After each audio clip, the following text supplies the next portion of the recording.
بہت زیادہ عزت و تعظیم و تکریم کے لائق میرے پیارے نبی صلی اللہ علیہ وآلہ وسلم کے پیارے غلاموں، ماہ رمضان مبارک کا آخری جمعہ ہے جسے ہم اپنے عرف میں جمعۃ الوداع کہا کرتے ہیں۔ اللہ کا گھر ہے اور ہم سب اللہ کریم اور اس کے پیارے محبوب صلی اللہ علیہ وآلہ وسلم کا ذکر کرنے اور سننے کے لیے مسجد میں جمع ہیں۔ اور اس وقت ہمارے کتنے عزیز، کتنے بھائی ایسے ہیں جو سائل بن کر، منگتے بن کر، دریوزہ گر بن کر اس حاکم الحاکمین کے در جود کے اوپر، در کرم کے اوپر، در سخاوت کے اوپر چوکڑی مار کے بیٹھے ہیں۔ اعتکاف کا معنی ہے چوکڑی مار کے بادشاہ کے دروازے پہ بیٹھ جانا کہ اتنی دیر تک نہیں جاؤں گا جب تک میری زنبیل میں آٹا نہیں ڈالا جاتا، جب تک میری جھول میں خیرات نہیں ڈالی جاتی، جب تک میرا کاسا نہیں بھرا جاتا، میں اتنی دیر تک تیرے دروازے سے نہیں اٹھوں گا۔ اور اس کے لیے وہ آنسو بھی بہاتا ہے، اس کے لیے وہ حضور صلی اللہ علیہ وسلم کے وسیلے بھی اللہ کے حضور پیش کرتا ہے کہ پروردگار عالم، میں نے تو گھر چھوڑ دیا، رشتہ دار چھوڑ دیے، سب کو چھوڑ کے میں تو تیری تحریر پہ آ بیٹھا ہوں، اب مہربانی فرما اور اپنے کرم سے مجھے نواز دے، اپنی مہربانیوں سے مجھے نواز دے۔ اور حضرات، اعتکاف جتنی بڑی سعادت ہے اعتکاف بیٹھنا، اتنی ہی اس کی احتیاطیں بھی زیادہ ہیں۔ یہاں آ کے بھی اگر دنیاوی راہ و رسم قائم رہیں اور وہی ڈبے شپے چلتی رہیں تو پھر بات نہیں بنتی۔ بات تب بنتی ہے کہ جب آپ نے دنیا کو چھوڑ کر خمول خانہ اختیار کر دیا ہے، تخلیہ اختیار کر دیا ہے، علیحدگی اختیار کر دی ہے، تو اب دنیا سے الگ ہو کر کے جس خیرات کے لیے آپ لوگ آئے ہیں وہ خیرات مانگے اور خوب رو رو کے مانگے، آنسو بہا بہا کے مانگے اور درود و سلام کے نذرانے پیش کر کے مانگے، اور اپنے اللہ کریم کی بارگاہ سے خاص طور پر اللہ کے محبوب صلی اللہ علیہ وسلم کا عشق اور پیار مانگے، اس لیے کہ اس کائنات میں اگر کسی کو چشمہ آب حیات کی تلاش ہو کہ میں ایسا پانی پی لوں کہ میرے اوپر موت نہ آئے، تو حضرات محترم اگر کوئی چشمہ آب حیات کی تلاش میں ہو تو یاد رکھنا میرے نبی کی محبت چشمہ آب حیات، جو اس کو پی لیتا ہے، جس کو اس سے ایک گھونٹ نصیب ہو جاتا ہے وہ پھر موت سے بھی مرتا نہیں، اس کو حیات جاوید نصیب ہو جاتی ہے، اس کو حیات دائمی نصیب ہو جاتی ہے۔ میں دعا کرتا ہوں کہ اللہ کریم آپ سب لوگوں کی حاضری اپنی بارگاہ میں قبول فرمائے۔ حضرات، آج کا ہمارا موضوع مسجد ہے۔ مسجد کیا ہے؟ مسجد کا سوسائٹی میں کردار کیا ہے اور مسجد کے مسائل کیا ہیں، مسجد کے اوپر توجہ کتنی ضروری ہے، اور اس سلسلے میں میرے آقا کریم صلی اللہ علیہ وآلہ وسلم کی سنت مبارکہ کیا ہے۔ یاد رکھنا لفظ مسجد یہ ظرف کا صیغہ ہے اور اس کا معنی ہے سجدہ کرنے کی جگہ، سجدہ کرنے کی جگہ۔ جہاں لوگ سجدہ کرتے ہیں اس کو مسجد کہا جاتا ہے۔ ویسے تو بہت ساری جگہوں پہ آپ سجدہ کر سکتے ہیں، اس لیے کہ میرے آقا کریم صلی اللہ علیہ وسلم نے جب اس زمین کے سینے کے اوپر اپنا قدم ناز رکھا، اپنا برکتوں سے بھرا ہوا قدم اس زمین کے سینے کے اوپر رکھا، تو میرے آقا کے قدموں میں اتنی برکت تھی، اتنا یمن تھا، اتنی سعادت تھی، اتنی رحمت تھی کہ میرے آقا کریم صلی اللہ علیہ وسلم نے قدم کو حضرت مائی آمنہ کے گھر میں رکھا تھا۔ ادھر بھی پاکیزگی پھیل گئی، ادھر بھی پاکیزگی پھیل گئی، ادھر بھی پاکیزگی پھیل گئی، ادھر بھی پاکیزگی پھیل گئی۔ مکہ المکرمہ جو ام القریٰ ہے یہ زمین کا سینٹرل پوائنٹ ہے، یہ زمین کا درمیانی نقطہ ہے۔ اللہ نے اپنے محبوب صلی اللہ تعالیٰ علیہ وسلم کو اس سینٹرل پوائنٹ پہ بھیجا، اور جب میرے آقا نے قدم رکھا تو دائیں بائیں آگے پیچھے برکت پھیلی، یہاں تک کہ میرے آقا کے قدموں کی برکت سے پوری زمین مسجد بن گئی۔ حضرت ابراہیم علیہ السلام کا شرف یہ ہے کہ انہوں نے اللہ کا گھر تعمیر کیا، مسجد حرام۔ حضرت سلیمان علیہ السلام کا شرف یہ ہے کہ انہوں نے اللہ کا گھر تعمیر کیا جسے مسجد اقصیٰ کہا جاتا ہے۔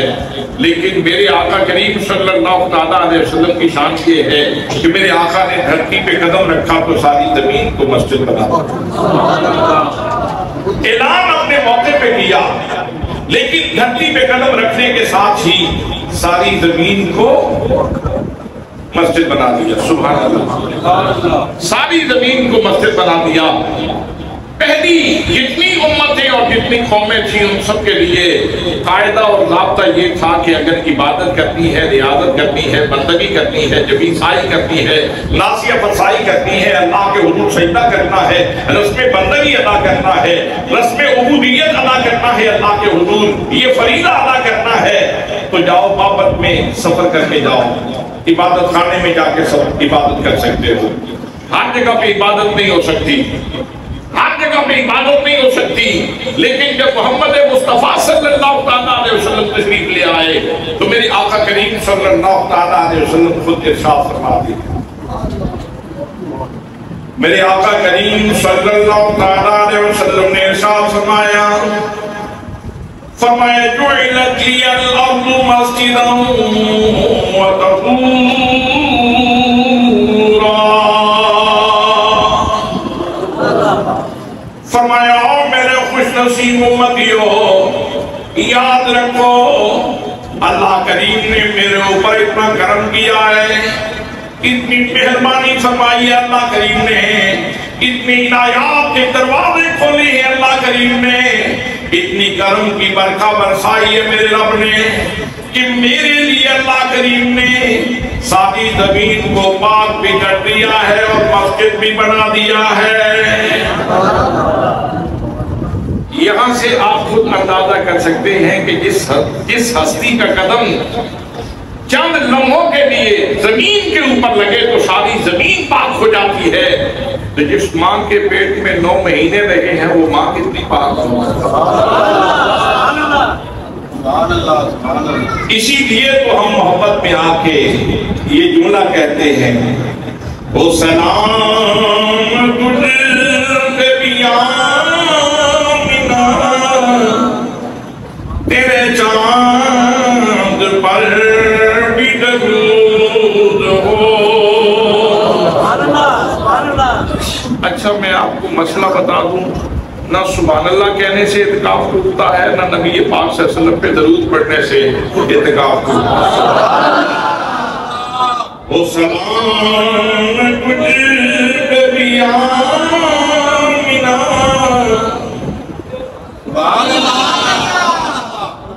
صرف سبحان اللہ نہیں، میرے ساتھ مل کے پڑھیں، اس مائی آمینہ کے در یتیم کی وجہ سے تو آپ اعتکاف بیٹھے ہوتے ہیں۔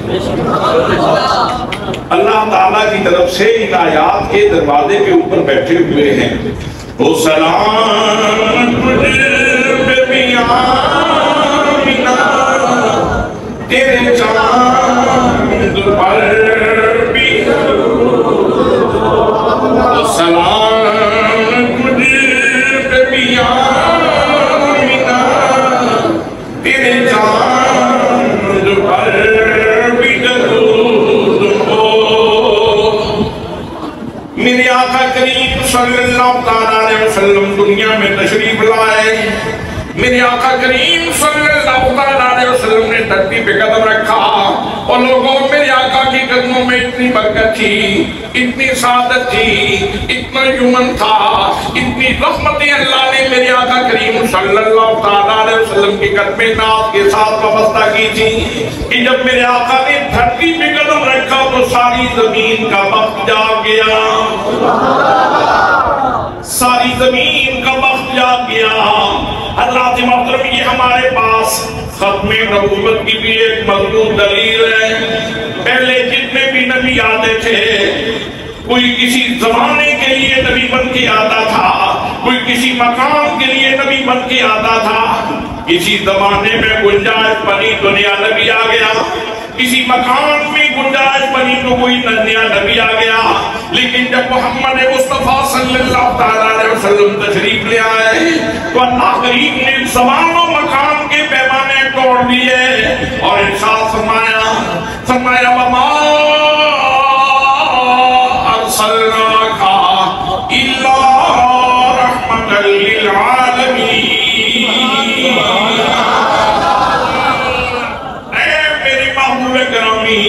ہم نے آپ کو کسی ایک علاقے کے لیے نبی بنا کر کے نہیں بھیجا، کسی ایک زمانے کے لیے نبی بنا کر کے نہیں بھیجا میری محبوب، ہم نے آپ کو تمام جہانوں کے لیے سراپا رحمت بنا کر کے بھیجا ہے۔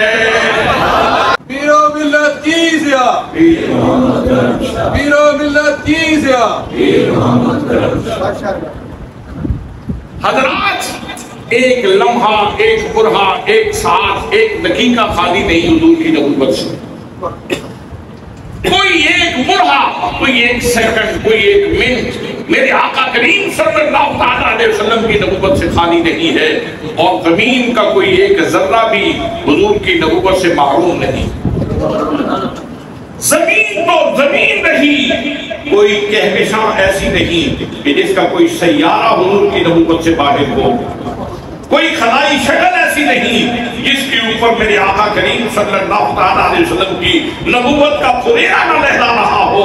چاند ہو، سورج ہو، نیپچون ہو، پلوٹو ہو، زحل ہو، دنیا کے سیارگانے فلکی ہوں، جو کچھ بھی ہے تحت الثری سے لے کر عرش اولا تک، جہاں تک اس مقام کی حد بندی کی جا سکتی ہے، کوئی ایک انچ بھی جگہ ایسی نہیں جو محمد مصطفیٰ صلی اللہ علیہ وسلم کی نبوت سے خالی ہو۔ اس لیے نہ کسی زمان میں اب نبی کی گنجائش ہے، نہ کسی مکان میں نئے نبی کی گنجائش۔ جن لوگوں نے یہ گھرنٹو کھڑا کیا ہے، جو یک چشم گل ہے، جو اس گھرنٹو کو لے کے آئے ہیں، ہم ان سے یہ کہتے ہیں ذریت قادیانیت، ذرا یہ تو سوچو، پہلے اس کی جگہ تو بناؤ، جہاں رکھنا ہے پہلے اس کی جگہ تو بناؤ۔ نہ مکان میں اس کی جگہ ہے، نہ زمان میں اس کی جگہ ہے۔ میرے آقا کریم صلی اللہ علیہ وسلم ہر مکان کے لیے نبی ہیں، ہر زمان کے لیے نبی ہیں۔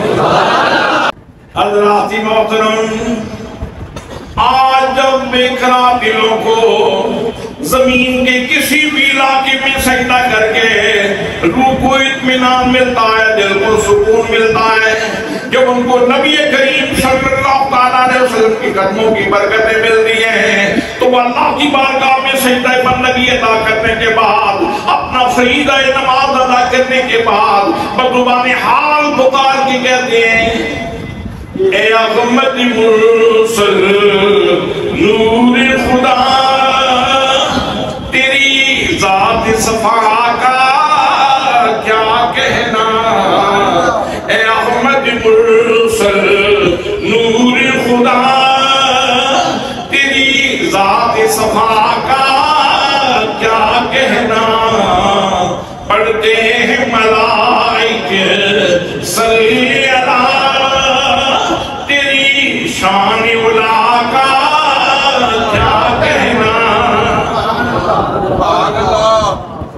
حضرات محترم، میرے آقا کریم صلی اللہ علیہ وسلم کی برکتوں سے ساری زمین پاک ہو گئی، مسجد بن گئی۔ اب جہاں بھی سجدہ کرو سجدہ ہو سکتا ہے، عبادت کرو عبادت ہو سکتی ہے، تم اپنا فریضہ بندگی ادا کرنا چاہو تو ہو سکتا ہے، لیکن یاد رکھو پھر بھی ساری زمین کو مسجد بنانے کے بعد بھی میرے آقا کریم صلی اللہ علیہ وسلم کی سنت مبارکہ کیا ہے، سنت متوارثہ کیا ہے۔ جب میرے آقا کریم صلی اللہ علیہ وسلم مکہ المکرمہ سے ہجرت کر کے مدینہ جاتے ہیں، مکۃ المکرمہ سے ہجرت فرما کے جب مدینہ طیبہ میں پہنچتے ہیں تو مدینہ طیبہ میں پہنچنے سے پہلے قباء میں میرے آقا کریم صلی اللہ تعالیٰ علیہ وسلم 3 دن قیام فرماتے ہیں۔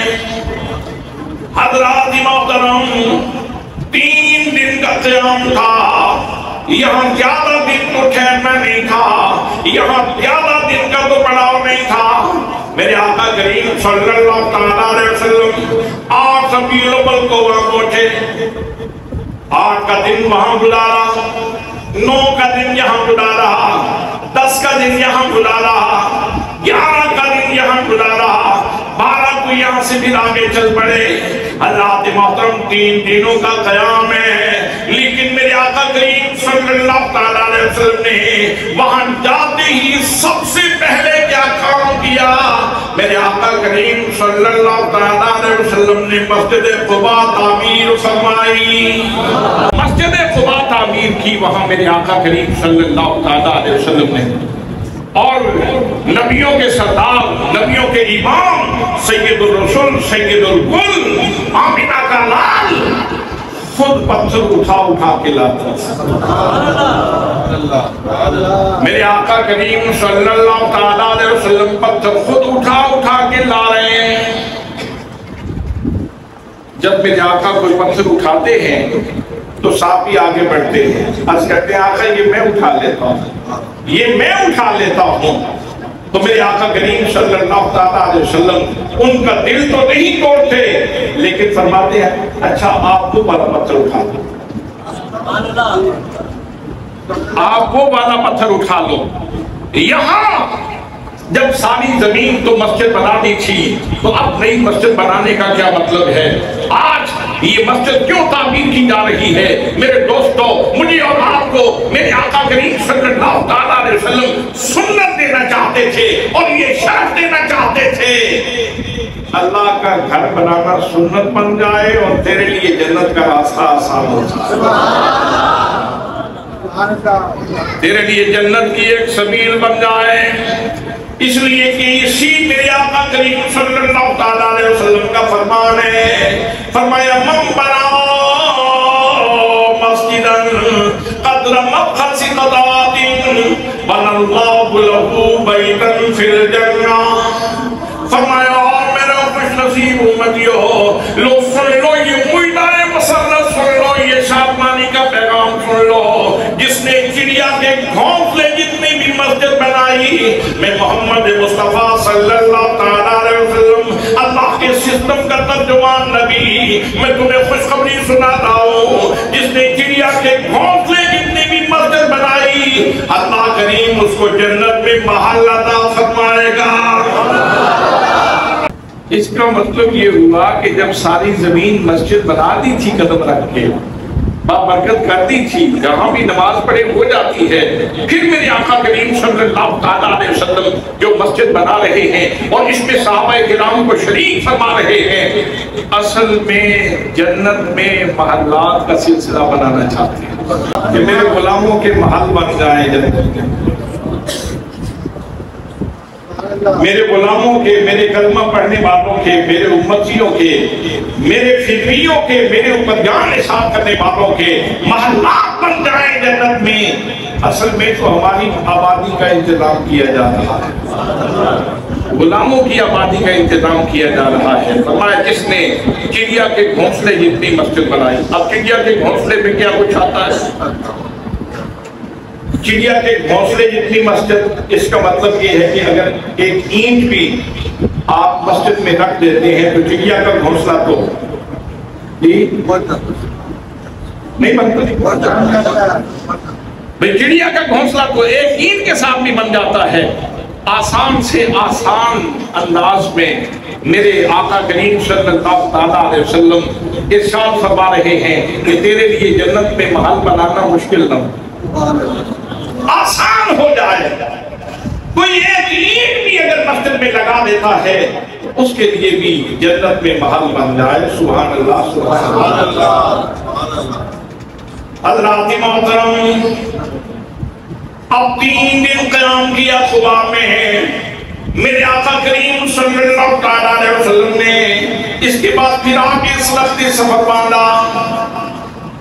صبح کے مسلمان پریشان ہو گئے.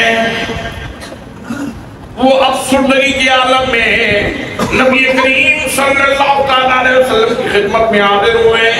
یا رسول اللہ ہم سے غلطی ہو گئی, کوئی خطا ہو گئی, کوئی مسٹیک ہو گئی, کوئی لغزش ہو گئی تو معاف فرما دیں. آپ ہمیں چھوڑ کے کیوں جاتے ہیں؟ فرمایا میرے صحابہ کرام سنو, مجھے جس بستی کا حکم دیا گیا ہے وہ بستی آگے ہے. جس شہر کے لیے معمول کیا گیا ہوں اور میری اونٹنی جس شہر کے لیے معمول کی گئی ہے وہ شہر خوبا آگے ہے, مجھے تھوڑا سا مزید آگے جانا ہے. اب وہ جانتے تھے کہ اللہ کا نبی اللہ کے حکم کا پابند ہوتا ہے. حضور صلی اللہ علیہ وسلم آگے تشریف لے گئے. پہلا نام یثرب تھا. جب وہاں قدم رکھا تو قدموں کی برکت سے زمین کا خمیر ہی بدل کے رکھ دیا. زمین کا خمیر ہی بدل کے رکھ دیا. پہلے بیماریوں کا گھر تھا, اب دار الشفا بن گیا. جب یثرب کی فضاؤں میں سانس لیے فضا بدل کے رکھ دی, اس کی کیفیات بدل کے رکھ دی. اور جب مٹی کے اوپر قدم رکھا تو مٹی کی تاثیر بدل دی. حضرات محترم, اب پوری دنیا میں ملک وال کی مٹی کوئی بندہ کھائے تو بیمار ہو جائے, منڈی بہاؤدین کی مٹی کھائے تو بندہ بیمار, اسلام آباد کی مٹی کھائے تو بندہ بیمار, عراق ایران کی مٹی کھائے تو بندہ بیمار. لیکن لوگوں آج بھی نبی کریم صلی اللہ علیہ وسلم کے شہر خوبا کا یہ کمال ہے. مدینے کا غبار آج بھی کسی کے پیٹ کے اندر چلا جائے اس کی بیماریاں دور ہو جاتی ہیں. صبح کا وقت ہے, مدینے کا خاک روح مدینے کی گلیوں میں صفائی کر رہا تھا. جناب فاروق اعظم رضی اللہ تعالیٰ عنہ پاس سے گزرے. آپ نے اپنا کپڑا سمیٹ لیا اور منہ کے اوپر کپڑا رکھ لیا. اب مدینے کا خاک روح کہہ رہا تھا, امیر المومنین ذرا وقت یاد کرو, میرے آقا کریم صلی اللہ علیہ وسلم نے تو فرمایا تھا غبار المدینہ شفاء, مدینے کے غبار کے اندر بھی شفا موجود ہے. اور آپ کو اپنا منہ بچا رہے ہیں. اب فاروق اعظم نے کپڑا نیچے کر لیا اور غبار کے اندر کھڑے ہو گئے. مدینے دی مٹی, مدینے دی مٹی, اے ہر شے کو مٹی, گناہ کو تو کچھ بن گئے جنا وجہ کرتی. مدینے دی مٹی, مدینے دی مٹی, اے ہر شے کو مٹی, گناہ کو تو کچھ بن گئے جنا وجہ کرتی.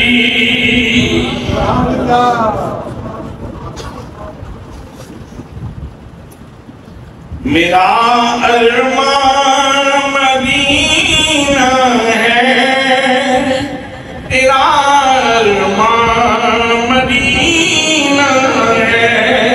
سبحان اللہ. میرا ارمان مدینہ ہے, تیرا ارمان مدینہ ہے. سکون دل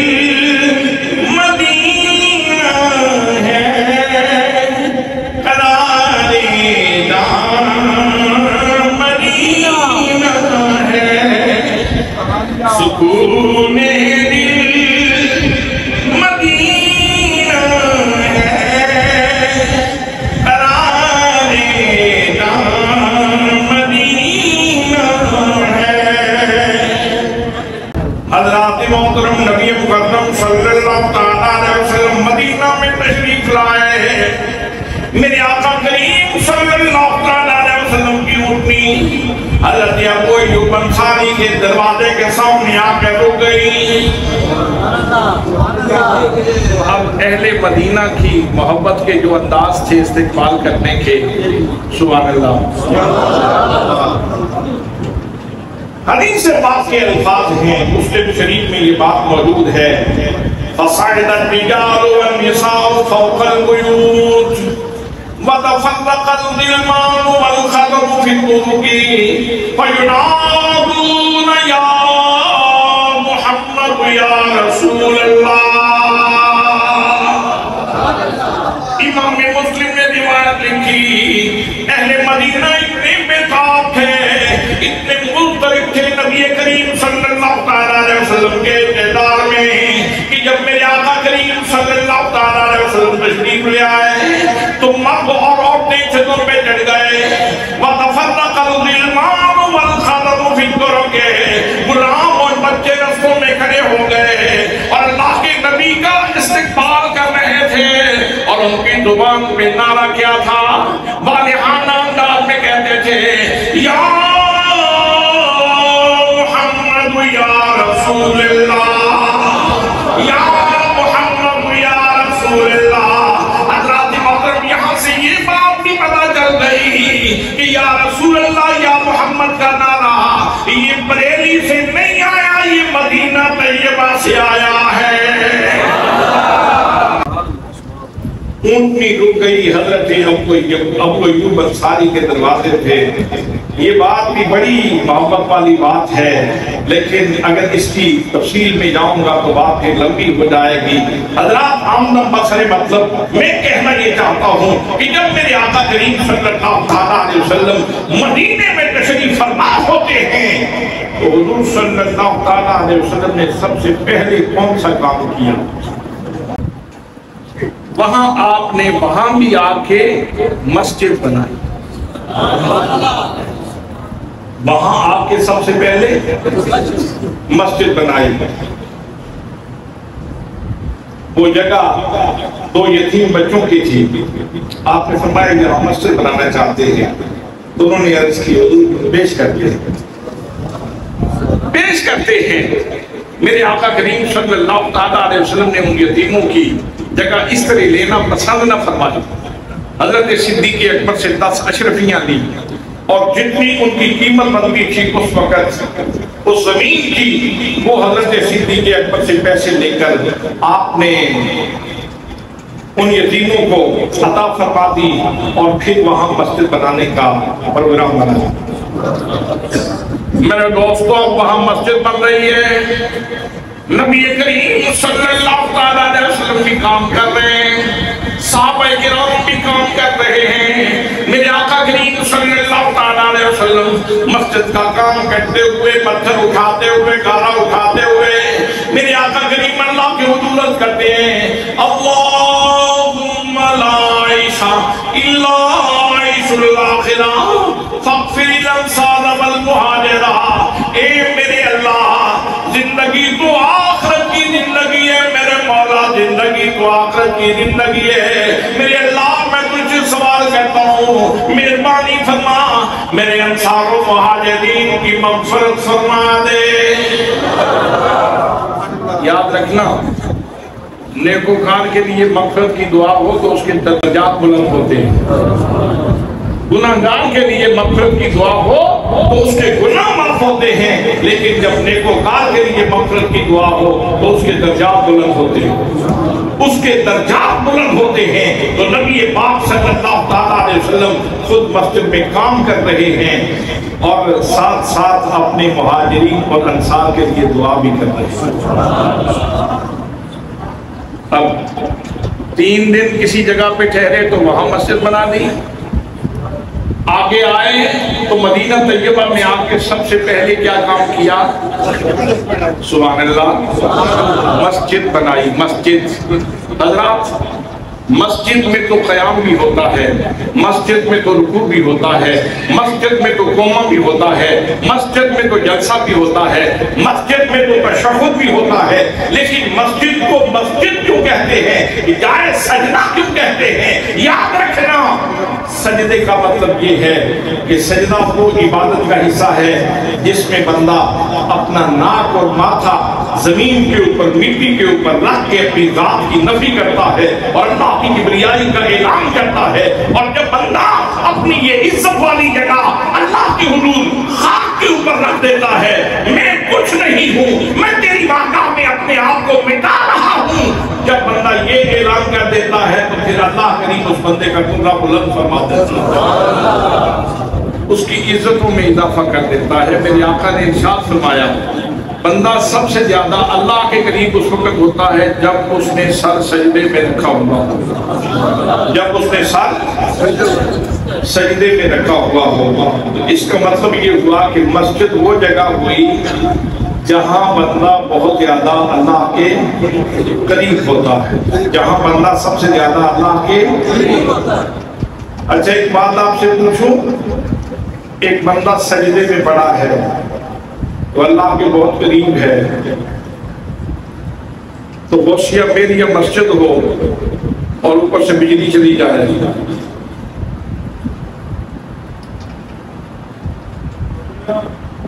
آپ چلے گئے بیٹھے ہیں؟ اچھا نظر تو آ رہے ہیں لیکن مجھے ایسے لگتا ہے جیسے آپ کہیں چلے گئے. غوثیہ مہریہ مسجد ہو, کورڈ ہے, چھت اس کے اوپر بنا ہوا ہے, دروازہ, وینٹیلیشن کا کوئی ایسا انتظام نہیں, بجلی چلی جاتی, بندہ سجدے میں ہے, اللہ کے قریب ہے, اگر مسلسل بجلی لمبا عرصہ چلی گئی تو پھر ہو سکتا ہے وہ واپس ہی نہ آ سکے, وہ اللہ کے پاس چلا جائے. جی تو آپ کیا چاہتے ہیں کہ ایسا ہونا چاہیے جو آئے وہ ہمیشہ کے لیے چلا جائے؟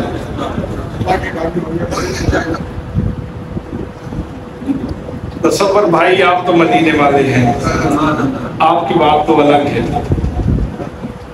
میں جو کچھ کہنا چاہتا ہوں وہ یہ ہے, اگر ایک بندہ اللہ کے گھر میں عبادت کر رہا ہے اور آپ سمجھتے ہیں کہ یہ تو میرے محبوب کی بارگاہ میں کھڑا ہے, میرے مطلوب کی بارگاہ میں کھڑا ہے, آپ کے پنکھا لے کے اس کو ہوا دینا شروع کر دیتے ہیں, سعادت ہے کہ نہیں؟ سعادت ہے کہ نہیں؟ خوش بختی ہے کہ نہیں؟ آپ اس کو ہوا دینا شروع کر دیتے ہیں. حضرات محترم, وہ نماز والے کا اپنا مقام ہے, لیکن جو ہوا دے رہا ہے نا نماز پڑھنے والے کو, اس کا اپنا مقام ہے, اس کا اپنا شرف ہے, اس کا اپنا شرف ہے. ایک بندہ موبائل کی لائٹ جلا کے قرآن پڑھ رہا ہے, مسجد میں بیٹھ کے قرآن پاک کی تلاوت کر رہا ہے, وڈیری عمر ہے اس کی, بڑھاپے میں ہے, بڑی مشکل سے قرآن پاک کی تلاوت کر رہا ہے, اور ایک آدمی ٹیوب لائٹ روشن کر دیتا ہے اور کہتا ہے بھائی یہ میں نے لائٹ آن کر دی ہے, آپ اس میں ذرا تلاوت کرو. اب اس کے پڑھنے میں آسانی ہوتی ہے, اس کے دل سے دعا نکلے گی کہ نہیں نکلے گی؟ کوئی بہت کنجوس ہوگا جس کے دل سے دعا نہ نکلے, وگرنہ وہ اس کو دعائیں دے گا. میں تو مشکل میں پڑا ہوا تھا, آپ نے آ کے میری مشکل آسان کر دی ہے, اب میرے لیے قرآن پڑھنا آسان ہو گیا, اب میرے لیے قرآن پڑھنا, اور قرآن پڑھنا ہے کیا؟ قرآن مقدس پڑھنا یہ سینہ مصطفیٰ کا فیض ہے. اتنی دیر تک کوئی بندہ قرآن پڑھتا رہتا ہے اتنی دیر تک سینہ مصطفیٰ سے جڑا رہتا ہے, اتنی دیر تک بندہ سینہ مصطفیٰ سے جڑا رہتا ہے. اگر آپ کی تمنا ہو, آپ کی آرزو ہو کہ آپ سینہ مصطفیٰ سے لگ جائیں, میں خدا کا قرآن پڑھ رہا ہوں, فَإِنَّهُ نَزَّلَهُ عَلَىٰ قَلْبِكَ, اللہ فرماتا ہے محبوب میں نے آپ کی امت کا روحانی رزق آپ کے قلب منیب کے اوپر نازل کیا. اگر آپ نمازیوں کو ہوا دینا چاہتے ہیں, ایک طریقہ تو یہ ہے کہ وہ ہاتھ کا بنا ہوا پنکھا لے لیں اور ہوا دینا شروع کر دیں, اور ایک طریقہ یہ ہے کہ ایک بٹن دبایا جائے اور کتنے پنکھے چل جائیں, اور بہت سارے نمازیوں کو راحت کا پیغام مل جائے, ان کے لیے سکون کا اہتمام ہو جائے, تو کتنی اچھی بات ہے, کتنی اچھی بات ہے. میرے دوستو, آج کے دور میں جب مہنگائی اپنے عروج پہ ہے اور آئے روز حکومت استحکام نہیں پکڑ رہی, بل مستحکم نہیں ہو رہے، کسی ایک جگہ پہ کھڑے نہیں ہو رہے، اور مسجدوں کے بل لاکھ سے زیادہ آ رہے ہیں۔ تو ایسے حالات میں جب آپ اپنے گھر کے لیے پلاننگ کرتے ہیں، اپنے گھر کے لیے منصوبہ بندی کرتے ہیں، تو ہمیں ایسے حالات میں اللہ کے گھر کی بھی پلاننگ کرنے کی ضرورت ہے، منصوبہ بندی کرنے کی ضرورت ہے۔ اور یہ منصوبہ بندی کرنا، مسجد کی ضروریات کا خیال رکھنا، یہ میرے نبی کی سنت ہے، اور میرے نبی پاک صلی اللہ تعالیٰ علیہ وسلم کی صحابہ کی سنت ہے۔ حضرت تمیم داری یہ حضور صلی اللہ علیہ وسلم کے ایک صحابی ہیں، کسی ایسے علاقے میں گئے جہاں چراغ بنتے تھے، اس وقت کے فانوس بنتے تھے، تو آپ نے وہاں سے وہ فانوس لیے اور اس تمنا اور آرزو کے ساتھ کہ میں لے جاؤں گا اپنے نبی کی مسجد میں جا کے رکھوں گا، وہاں جا کے ان کو جلاؤں گا، میرے نبی پاک صلی اللہ تعالیٰ علیہ وسلم کی مسجد روشن ہو جائے۔ حضرات محترم، جناب تمیم داری نے وہ لیمپ لیے، فانوس لیے، لے کے جب مدینہ طیبہ میں آئے، نماز عصر ہو چکی، میرے آقا کریم صلی اللہ علیہ وسلم کی مسجد شریف میں فانوس رکھنے لگے، لیمپ رکھنے لگے، مختلف جگہوں کے اوپر لیمپ رکھ دیے گئے، مسجد کا ماحول روشن ہو گیا۔ میرے آقا کریم صلی اللہ علیہ وسلم آپ مسجد میں تشریف لائے، نماز مغرب کے وقت آپ تشریف لائے تو مسجد جگمگ جگمگ کر رہی تھی، مسجد کے اندر چراغاں کا سمائے ہے، میرے آقا کا دل خوش ہو گیا۔ میرے آقا کریم صلی اللہ علیہ وسلم نے نماز پڑھانے کے بعد صحابہ کرام سے پوچھا، میرے صحابہ کرام یہ کس نے انتظام کیا ہے؟ عرض کی گئی یا رسول اللہ یہ تمیم داری نے انتظام کیا ہے۔ تمیم داری کو بلایا گیا، میرے آقا نے پوچھا، انہوں نے عرض کی یا رسول اللہ میں فلاں علاقے میں گیا تھا، وہاں ایسے لفظ بندے ہیں، میرا دل کیا کہ میں پاک نبی کی مسجد میں یہ لیمپ جلاؤں۔ یا رسول اللہ یہ میں نے اس لیے یہاں لا کے رکھ دیے ہیں، جلا دیے ہیں تاکہ میرے دوستوں کے لیے آسانی رہے۔ جناب نبی کریم صلی اللہ علیہ وسلم اتنے خوش ہوئے، میرے آقا اتنے خوش ہوئے، فرمایا او تمیم داری، اگر آج میں محمد مصطفیٰ کی ایک بیٹی موجود ہوتی، میں اپنی بیٹی تجھے نکاح میں دے دیتا۔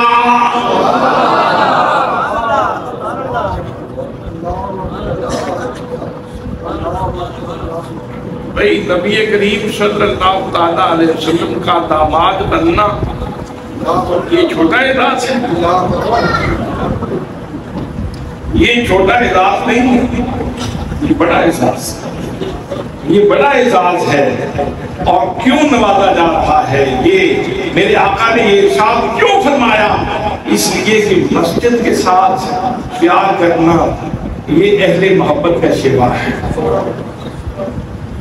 ایک اور فرمان بھی سن لیجئے، میرے آقا کریم صلی اللہ علیہ وسلم نے ارشاد فرمایا، اور لوگوں صاف قسم کے لوگ میدان محشر میں ایسے ہوں گے کہ جب کوئی سایہ موجود نہیں ہوگا، اس ہنگام اللہ کریم صاف قسم کی لوگوں کو اپنے عرش کا سایہ عطا فرمائے گا۔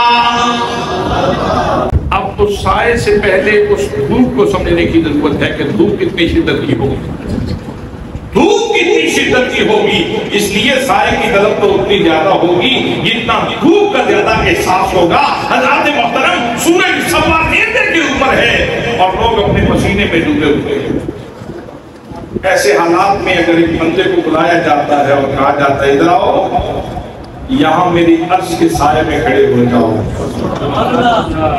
تو حضرات کسی اے سی کا یہ مقام ہے کہ وہ اللہ کے عرش کے ٹھنڈے سائے کا مقابلہ کرے؟ کوئی اے سی، کوئی سفیدے کا درخت کہتے ہیں، اس کے اندر بڑی ٹھنڈک ہوتی ہے، کوئی بورڈ کا درخت، کوئی پیپل کا درخت، کوئی ٹالی کا درخت، کوئی سکھ چین کا درخت، کوئی ایسی شے ہے جو اللہ کے عرش کے ٹھنڈے سائے کا مقابلہ کرے؟ حضرات ان 7 لوگوں میں سے میرے آقا کریم صلی اللہ علیہ وسلم نے ایک بندہ وہ بھی ارشاد فرمایا وہ بندہ جس کا دل مسجد کے ساتھ معلق رہتا ہے اللہ کریم اس کو بھی اپنے عرش کا سایہ عطا فرمائے۔ سبحان اللہ۔ اور اللہ کے راستے میں خرچ کرنے کی بہت ساری مددات ہیں۔ یتیم کو آپ دے سکتے ہیں، مسکین کو دے سکتے ہیں، کسی ضعیف کے اوپر مہربانی کر سکتے ہیں، حضرات کسی مسافر کے اوپر آپ مہربانی کر سکتے ہیں، اس کو اللہ کے راستے میں دے سکتے ہیں۔ لیکن مسجد کے اوپر خرچ کرنا، گویا آپ نے مسجد میں خرچ کیا تو وہ زکوٰۃ کا مال نہیں، وہ ویسے خرچ کرنا ہے۔ یتیموں ضعیفوں کو جو دینا ہے وہ مصارف صدقات الگ ہیں، یتیموں مسکینوں کا حق الگ ہے، مسجد کا حق الگ ہے۔ حضرات محترم، جو بندہ اللہ کے گھر میں پیسے دیتا ہے وہ گویا سارے نمازیوں کو پنکھے کی ہوا بھی دے رہا ہے، قرآن پڑھنے والوں کی تلاوت میں بھی مددگار ہے۔